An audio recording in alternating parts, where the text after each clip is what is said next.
Again with another Inventorizing application. Sitting down here at the church, just got the structural beam, really excited about the fit.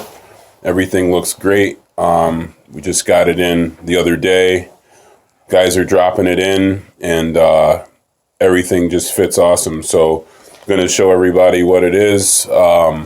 We basically almost zero damage to the underneath structure. There's nothing that really got ruined on the finished room.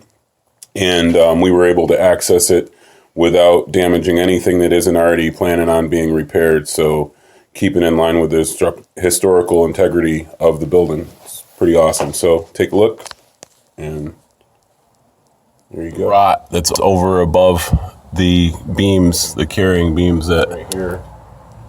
and we're just holding it up by hand right now, but the rest of it is all rotten.